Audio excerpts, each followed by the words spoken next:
प्यारे बच्चों, क्लास 12 का फाइनल एग्ज़ाम आने वाला है और बाज़ार में विभिन्न तरह के गेस्ट पेपर आ चुके हैं। तो उन्हीं गेस्ट पेपरों से आज हम लोग हिस्ट्री मॉडल सेट 3 को देखेंगे। सेट 1 सेट 2 का मैंने पहले ही वीडियो बता दिया है। यदि आप लोगों ने उसे नहीं देखा है तो उसका लिंक आपको डिस्क्रिप्शन में मिल जाएगा। साथ ही इतिहास, भूगोल, इकोनॉमिक्स का भी मैंने वीडियो मॉडल सेट बताया है जो बाज़ार में गेस्ट पेपर उपलब्ध है। उसी के आधार पर देर न करते हुए आपसे रिक्वेस्ट है कि अपने चैनल DRGP82 पर नए हैं तो चैनल को ज़रूर सब्सक्राइब कर लें और वीडियो को ज़रूरतमंदों को शेयर करें। यहाँ आप देख सकते हैं ये परीक्षा का पैटर्न है, पूर्व के वीडियो में मैंने बता दिया है। देर न करते हुए चलिए हम लोग आज कुछ नया सीखते हैं। पहला क्वेश्चन है आपका, सिंधु वासियों के प्रमुख देवता कौन थे? तो पशुपति महादेव। दूसरा है, मोहनजोदाड़ो किस भाषा का शब्द है? तो सिंधी। हड़प्पा संस्कृति आधारित थी तो किस पे? कृषि पे। ऋग्वेद की रचना कब हुई? तो 1000 से 800 ईस्वी पूर्व। वेदांग की संख्या क्या है? तो 6 है। गंगा पुत्र किसे कहा जाता है? तो भीष्म को। मनुस्मृति में कितने प्रकार के विवाह का उल्लेख है? तो 8 प्रकार। आर्यों की सबसे प्रमुख पशु कौन सा है? तो गाय। धर्मचक्र परिवर्तन क्या है? तो प्रथम उपदेश। गौतम बुद्ध ने बौद्ध संघ की स्थापना कहाँ की थी? सारनाथ में। इब्न बतूता की भारत यात्रा को जिस शताब्दी से संबंधित माना जाता है वह थी 14वीं शताब्दी। हुमायूं के दरबार में कौन अफ्रीकी यात्री भारत आया? तो इनमें से कोई नहीं। उत्तर भारत में भक्ति आंदोलन का आरंभ किस संत ने किया था? तो रामानंद ने। सुल्तान उल हिंद किसे कहा जाता है? तो ख्वाजा मुद्दीन चिश्ती को। बंगाल के प्रसिद्ध संत का नाम कौन कौन थे? तो बंगाल के प्रसिद्ध संत कौन थे? चैतन्य महाप्रभु। विजयनगर के शासक किस देवता के नाम पर शासन करते थे? तो विरूपाक्ष देवता के। विजयनगर साम्राज्य की स्थापना की गई थी तो 14वीं शताब्दी में।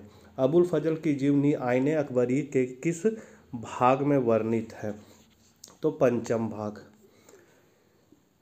किस ग्रंथ में कृषि, खेतों की जुताई, करों की वसूली, राज वजीमदारों के संबंध में विस्तृत जानकारी मिलती है? तो आईने अकबरी। मुगल नाम व्युत्पन्न हुआ है? तो मंगोल से। जिस पुस्तक के अनुवाद के लिए रजमानामा शब्द का प्रयोग किया गया है वह है महाभारत। किसके शासनकाल को मुगल काल का स्वर्ण युग कहा जाता है? तो शाहजहां। रैयतवाड़ी व्यवस्था कितने प्रतिशत भूमि पर लागू था? तो 51। राजमहल की पहाड़ियों के विषय में जानकारी किस अंग्रेज ने दिया? तो वो है बुकानन। 1857 ईस्वी के विद्रोह में शहीद होने वाला पहला व्यक्ति था मंगल पांडे। 1857 के विद्रोह का कानपुर में नेतृत्व किसने किया था? तो नाना साहेब ने। 1857 के विद्रोह की शुरुआत कहाँ के सैनिकों ने की थी? तो मेरठ के। औपनिवेशिक भारत की वाणिज्यिक राजधानी किसे बनाई गई थी? बम्बई को। अंग्रेजों ने किस स्थान को अपनी ग्रीष्मकालीन राजधानी बनाया था? तो वो है शिमला। ब्रिटिश काल में पहला हिल स्टेशन बना था? तो शिमला, मतलब वर्तमान में भी शिमला है। चौरी चौरा की घटना संबंधी थी? तो असहयोग आंदोलन थे। सविनय अवज्ञा आंदोलन प्रारंभ हुआ 1930 में। गांधी जी किसे अपना राजनीतिक गुरु मानते थे? तो गोपाल कृष्ण गोखले को। मुस्लिम लीग का प्रथम अधिवेशन कहाँ हुआ था? कराची में। ब्रिटिश कैबिनेट ने अपना 3 सदस्यीय मिशन दिल्ली भेजा था? तो मार्च से जून 1946 को। संपत्ति का अधिकार अब एक है, कानूनी अधिकार है। संविधान निर्माताओं ने मौलिक अधिकार अधिकांशतः लिए हैं कहाँ से? अमेरिका के संविधान से। संविधान के अनुसार भारत एक है तो क्या है? राज्यों का संघ है। प्लासी में अंग्रेजों तथा बंगाल के नवाब में युद्ध हुआ था? तो 1757 में। राजस्थान और महाराष्ट्र दोनों प्रांत भारत के जिस भाग में आते हैं वे है पश्चिमी भाग। तो ये थे आपके 40 ऑब्जेक्टिव प्रश्न जो OMR पर आपको आंसर देना है। और फिर ये है सब्जेक्टिव जो आपको उत्तर पुस्तिका में आंसर देना है। तो पहला है आपका अति लघु उत्तरीय प्रश्न, अलेक्जेंडर कनिष्कन कौन था? तो वो था कि भारतीय पुरातत्व सर्वेक्षण विभाग के प्रथम निदेशक थे। महाभारत की मूल कथा के रचयिता कौन माने जाते हैं? तो वो माने जाते हैं भाट सारथी, जिन्हें सूत कहा जाता था। फिर पितृवंशिकता एवं वंशिकता में क्या अंतर है? तो पितृवार्षिकता का अर्थ यह है कि वंश परंपरा जो पिता के पुत्र, फिर पौत्र, फिर प्रपौत्र आदि से चलती है। और मातृवंशिकता शब्द का प्रयोग तब किया जाता है जब वंश परंपरा माँ से जुड़ी होती है। अवध को ब्रिटिश साम्राज्य में कब व किसने मिलाया? तो अवध को 1856 में लॉर्ड डलहौजी ने ब्रिटिश साम्राज्य में मिलाया। कुल और जाति में क्या अंतर है? तो संस्कृत ग्रंथों में कुल शब्द का प्रयोग परिवार के लिए तथा जाति शब्द का प्रयोग बांधवों मतलब सगे संबंधियों के एक बड़े समूह के लिए होता था। फिर है संथाली विद्रोह का नेता कौन था? तो संथाली विद्रोह का नेता सिद्ध मांझी था। अवध के अधिग्रहण के पश्चात 1856 ईस्वी में कौन सी ब्रिटिश भू राजस्व व्यवस्था लागू की गई थी? तो एक मुश्त बंदोबस्त भू राजस्व व्यवस्था। लघुत्तरीय प्रश्न है, मौर्यकालीन इतिहास के प्रमुख स्रोतों का संक्षिप्त विवरण दे। तो मौर्यकालीन इतिहास की जानकारी हेतु हमारे पास साहित्यिक एवं पुरातात्विक दोनों प्रकार के स्रोत हैं। साहित्यिक स्रोतों में कौटिल्य का अर्थशास्त्र, मेगास्थनीज की इंडिका, विशाखादत्त की मुद्रा राक्षस महत्वपूर्ण है। जो पुरातात्विक स्रोतों में अशोक के शिलालेख, स्तंभ लेख, कुम्हाररार के अवशेष महत्वपूर्ण एवं विश्वसनीय जानकारी प्रदान करते हैं। 9वां है चंद्रगुप्त द्वितीय विक्रमादित्य की उपाधियों का वर्णन करें। तो समुद्रगुप्त के बाद उसका पुत्र चंद्रगुप्त द्वितीय सिंहासन पर बैठा। उसने विक्रमादित्य की उपाधि धारण किया। वह एक बहुत बड़ा विजेता था। उसने गुप्त साम्राज्य को सुदृढ़ बनाया और उसमें मालवा, गुजरात और काठियावाड़ शामिल किए। उसने अपनी बेटी प्रभावती गुप्त का विवाह मध्य दक्कन के वाकाटक वंश के शासक रुद्रसेन द्वितीय के साथ किया। इस वैवाहिक संबंध से चंद्रगुप्त को अपनी समस्त सेना को शंकों के विरुद्ध इकट्ठी करने का अवसर मिल गया। प्रभावती वाकाटक राज्य की प्रभावशाली महारानी थी। चंद्रगुप्त कई प्रकार के नए सिक्के जारी किए। उसके शासनकाल में कला, साहित्य और विज्ञान का अभूतपूर्व विकास हुआ। कला साहित्य की प्रगति को देखते हुए इतिहासकारों ने उसके काल को स्वर्ण काल कहा है। अगला है मनसबदारी की प्रमुख विशेषताओं का वर्णन करें।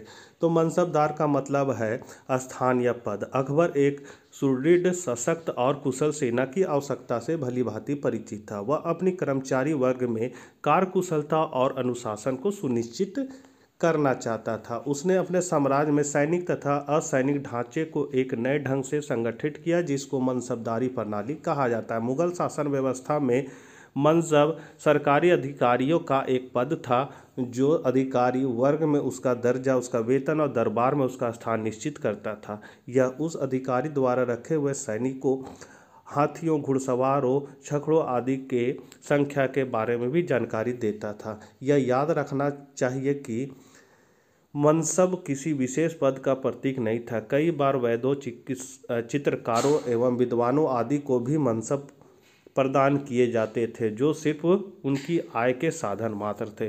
मनसब धारण करने वाला व्यक्ति चाहे किसी विभाग में काम करता हो, सरकार का एक अधिकारी था। सैनिक और असैनिक नौकरियों में कोई निश्चित भेद नहीं था। अगला है स्वतंत्रता आंदोलन में महात्मा गांधी की भूमिका पर प्रकाश डालिए। तो महात्मा गांधी दक्षिण अफ्रीका में नस्लवाद नीति के मामलों को बहुत कुछ सुलझाकर जनवरी 1915 में भारत आए और गोपाल कृष्ण गोखले ने उनकी ताकत पहचानी और उन्हें देश सेवा के लिए प्रेरित किया। शुरू में गांधी जी ने अंग्रेजों की न्यायप्रियता में विश्वास किया, परंतु धीरे धीरे कंपनी की धूर्तता स्पष्ट होती गई और गांधी जी ने अंत में महसूस किया कि अंग्रेजों का अहिंसात्मक विरोध जबरदस्त हो और एक दिन देश की आज़ादी दिलाने में उनका सर्वोच्च समर्पण कामयाब हुआ। गांधी जी ने 1919 के रॉलेट एक्ट का विरोध किया, जिसके तहत मात्र शंका के आधार पर किसी भी भारतीय को किसी समय बंदी बनाकर अनिश्चित जगह बिना बताए भेजा जा सकता था। यहाँ भेजा हो जाएगा, भेजा जा सकता था। गांधी जी ने चंपानगर में नील उपजाने में किसानों का साथ दिया और सरकार को पीछे हटने को विवश किया। 1920 में खिलाफत आंदोलन में मुसलमानों और हिंदुओं को एकजुट होकर लड़ने की प्रेरणा दी। बापू ने असहयोग आंदोलन 1920 से 22, सविनय अवज्ञा आंदोलन 1930, भारत छोड़ो आंदोलन 1942 आदि के द्वारा अंग्रेजों के भारत में शासन करने के मंसूबों को चकनाचूर कर दिया और देश को तभी आज़ादी मिली। 12वां नंबर क्वेश्चन है कांग्रेस में उग्रवादियों की भूमिका का परीक्षण करें। तो 19वीं शताब्दी के अंतिम चरण और 20वीं शताब्दी के पूर्वार्ध में उग्रवादी आंदोलन का विकास हुआ। इस आंदोलन का केंद्र बंगाल था, यद्यपि भारत के अन्य भागों में यह आंदोलन प्रभावशाली था। इस आंदोलन में अधिकांश शिक्षित मध्यम वर्ग के युवा शामिल थे। महाराष्ट्र, उग्रवादी आंदोलन का आरंभ महाराष्ट्र में हुआ। 1896 से 97 में पूना में चांपेकर बंद ने व्यायाम मंडल की स्थापना की। इसके सदस्यों ने रैंड और एम हस्ट नाम 2 अंग्रेजों की हत्या की। इसके लिए चांपेकर बंधुओं को फांसी दे दी गई। इस मुकदमे में तिलक भी गिरफ्तार किए गए थे। वी.डी. सावरकर ने अभिनव भारत नामक क्रांतिकारी संगठन की स्थापना की। इस संस्था ने बंगाल के आतंकवादियों से संपर्क बनाया, विदेशों से अस्त्र मंगाया और रूसी सहायता से बम बनाना सीखा। 1910 तक महाराष्ट्र उग्रवादी गतिविधि का केंद्र था। अगला है अकबर को राष्ट्रीय शासक क्यों कहा जाता है। तो अकबर इतिहास में महान की उपाधि से विभूषित है और इसकी महानता का मुख्य कारण है इसका विराट व्यक्तित्व। साम्राज्य की सुदृढ़ता, साम्राज्य में शांति स्थापना तथा मानवीय भावनाओं से उत्प्रेरित अकबर ने न सिर्फ गैर मुसलमानों को राहत दिया, राजपूतों के साथ वैवाहिक संबंध स्थापित किया, बल्कि एक कुशल प्रशासनिक व्यवस्था भी प्रदान किया। धार्मिक समझौता के प्रतीक के रूप में उसका दीन ए इलाही प्रशंसनीय है। और 14 नंबर क्वेश्चन है 1857 ईस्वी में क्रांति के प्रभाव पर प्रकाश डालिए। तो 1857 का विद्रोह असफल रहा, तथापि इसके दूरगामी परिणाम निकले। ग्रिफिन के अनुसार भारत में 1857 ईस्वी के विद्रोह से बढ़कर कोई भाग्यशाली घटना नहीं घटी। उसमें भारतीय आकाश के बादलों को हटा दिया, उसने एक सुस्त एवं पेटू सेना को भंग कर दिया, उसने एक अनुन्नत स्वार्थी एवं व्यापारिक शासन व्यवस्था के स्थान पर एक उदार एवं व्युत्पन्न शासन व्यवस्था की स्थापना की। सरकार और दत्त के शब्दों में भी गदर ने भारतवर्ष में ईस्ट इंडिया कंपनी के शासन के मरण की घंटी बजा दी। अब दीर्घ उत्तरीय प्रश्न है बच्चों, इसको आप लोग देख लीजिए, बहुत लंबा है। 15 नंबर क्वेश्चन है सिंधु घाटी सभ्यता की नगर योजना की प्रमुख विशेषताओं का वर्णन करें। तो इसको हम धीरे धीरे बढ़ा दे रहे हैं, आप इसको पॉज कर करके उतार लीजिएगा कॉपी में और याद कर लीजिएगा। ये सारे बाजार में उपलब्ध गेस्ट पेपर के आधार पर मैंने तैयार किया है और वो भी आप लोग के लिए। 16 नंबर क्वेश्चन है अस्थाई बंदोबस्त से आप क्या समझते हैं, इसके लाभ एवं हानि का वर्णन करें। तो इसको भी आप लोग देख लीजिएगा, हम धीरे धीरे बढ़ा दे रहे हैं। और इसका अगर आपको PDF फॉर्मेट में नोट्स चाहिए तो आपको गूगल में जाकर लिखना है DRGP82 और सर्च कर देना है। सर्च करने के बाद आपको फर्स्ट में ही दीपक कुमार लिखा हुआ मिलेगा, बस उसको क्लिक कीजिएगा, आप नोट्स तक पहुंच जाइएगा।